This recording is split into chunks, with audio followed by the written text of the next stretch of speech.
Good morning. This is Roderick Shepard. We've just got ready to start our day here at Florence Freshman Center, and I'm trying to make sure that I'm ready for the CIL presentation that I have to do in Montgomery tomorrow. It just hit me that I might need to get a student involved in this, so I just walked out into the hallway as the bell was ringing and pulled a student in to ask him a couple of questions about what we try to do with period 14. I have not prepped him at all, so what he says is going to be legitimate, okay? Thank you. Tell me your name, Ryan. I'm Ryan Alexander. Hey Ryan, could you tell us what happens at period 14? I'd like to take advantage of being able to study a little more, get extra homework in, finish something I need to finish up. Sometimes we had to do career prep B, and that was like taking tests on life skills and getting ready for life on your own.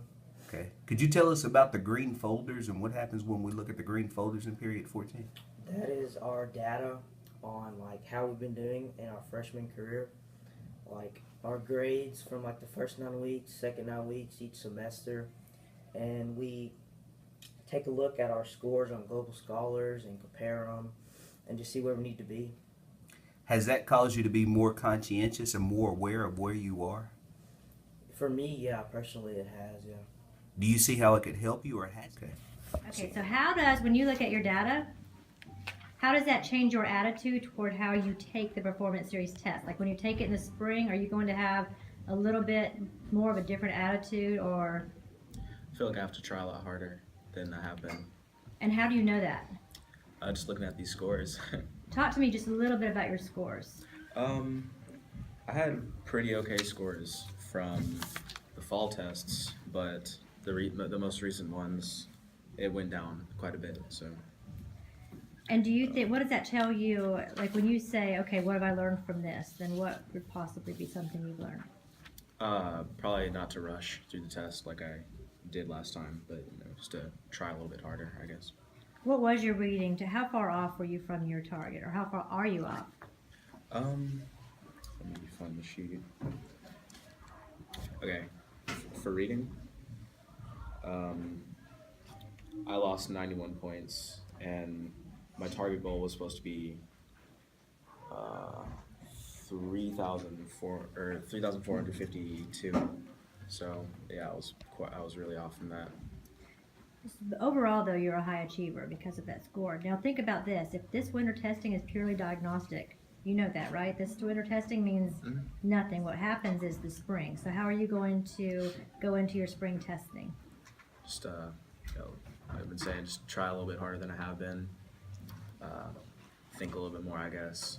Do you think that writing your scores down and using this graphic organizer is beneficial, or do you think it's just as beneficial as just being handed the sheet to take it home? I think it's helping me because I wouldn't have known how much I had gone up or down if I hadn't done this. So yeah, I think it helps. Thank you, Donovan. What about you, Braylon?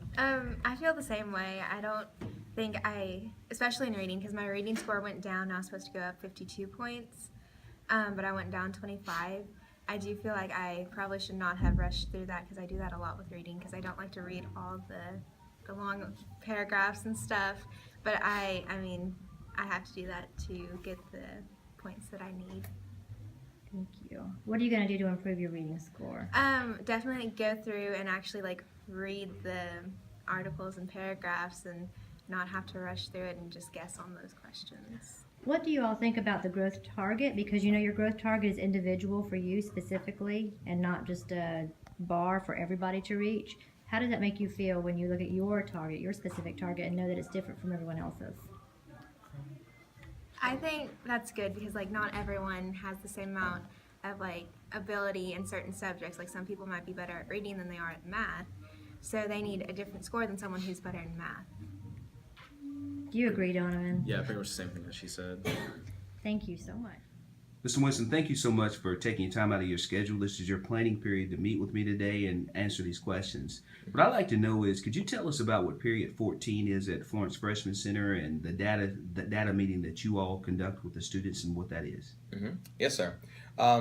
Basically what period 14 is designed to do is to allow for students to actually take more ownership of their performance on a lot of the tests that they're required to take in Global Scholars to basically judge them how they're doing in math and also in reading. Because, of course, we know literacy is extremely important, not only for our students currently, but also to their progression through high school. And so by implementing this was basically something that was done here at Florence Freshman Center. Largely it was including our instructional partner, Miss Jenny Osborne. And with her, basically what happened was that the kids were given green folders where basically from every 9 weeks they were given what their actual Global Scholars grades were. They were given what their actual goal was, where they basically stood amongst all the other students that took that exact same test that were in that particular percentile ranking.